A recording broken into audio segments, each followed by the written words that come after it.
We're going to take on Governor Cichetti's matter, and then we're going to take on the budget reforecast.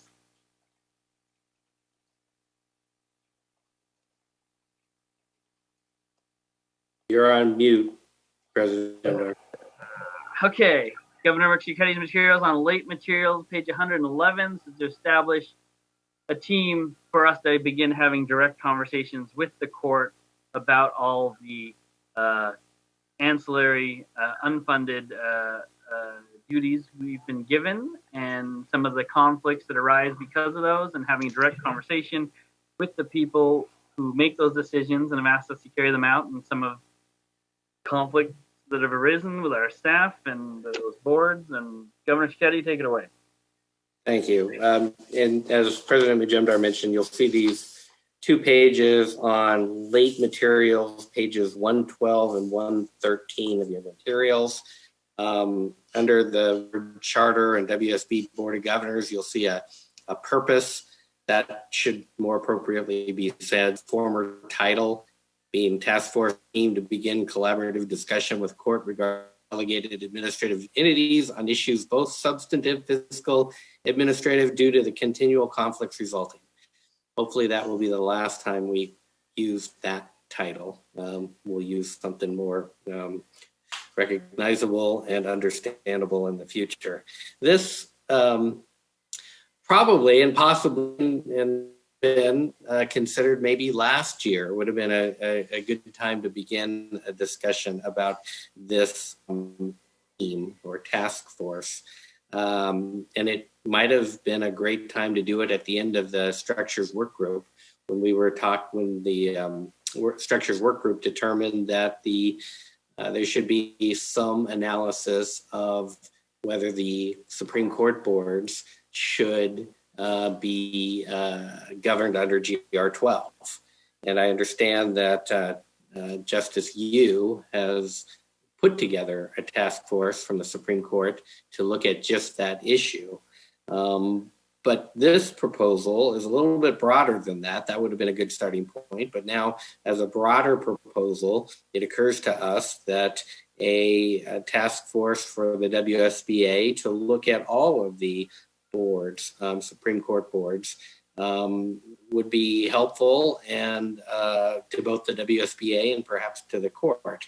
I've renamed this the Task Force Administering Exennial Involvement with Court-Appointed Boards.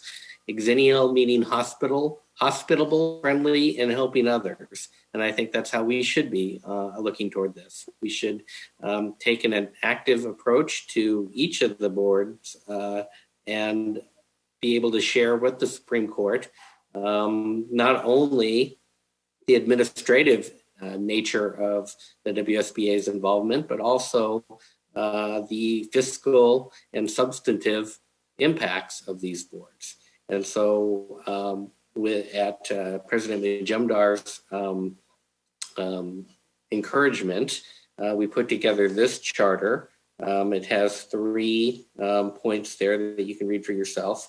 Unfortunately, it does also have a roster. And while I've talked to some of the folks on the roster, I have not talked to all of the folks on the roster. So some of this might be coming as a surprise to you. And I hope, even though you may not have heard of this before, you'll still be excited about participating in it. The roster was envisioned to be 6 members. That is an even number, but we thought 6 was appropriate. We also thought 6 was small enough to be agile enough. We also wanted to pay particular attention to those members and what they would bring to the task force in regards to perspective, diversity, and appearance to the court.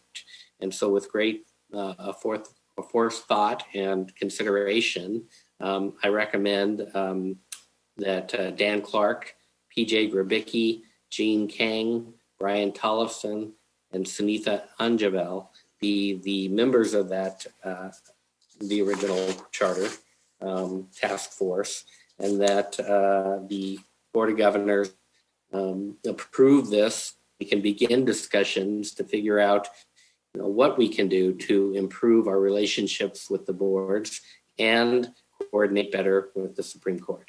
So that's my brief summary. I'd move to approve. I second. There's a motion on the table, and Governor Stevens is next in line to talk.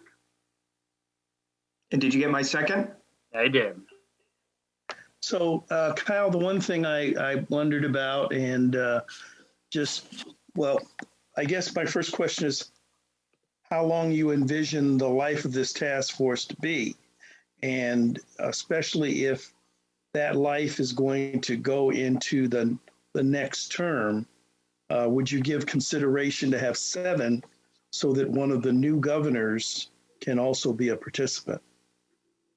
That is an excellent idea. And yes, I think do consider that would be a good idea.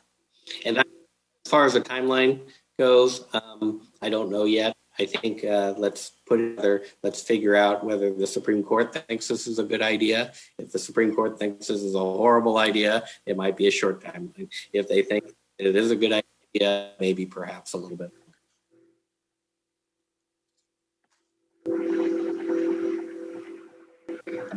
Great. Not seeing any comments, I'll proceed to a roll call vote. Governor Abel. Aye. Governor Clark. Aye. Governor Grabicki had to be absent. Governor Higginson. Nay. Governor Hunter. I abstain. I'd like it to be noted. Okay. Governor Knight. Aye. Governor McBride. Aye. Governor Peterson. Aye. Governor Schicchetti. Aye. Governor Stevens. Aye. Governor Swagel. Aye. Governor Tollefson. Aye. 9 votes in favor, 1 against, 1 abstention. Record that abstention, please, Director Nevitt. Thank you. That motion has passed. We'll move on to our next topic, which is kind of the highlight, cream of the crop of the day, the budget forecast. And thank you, Governor Abel. He has to leave. Abel, we appreciate your time.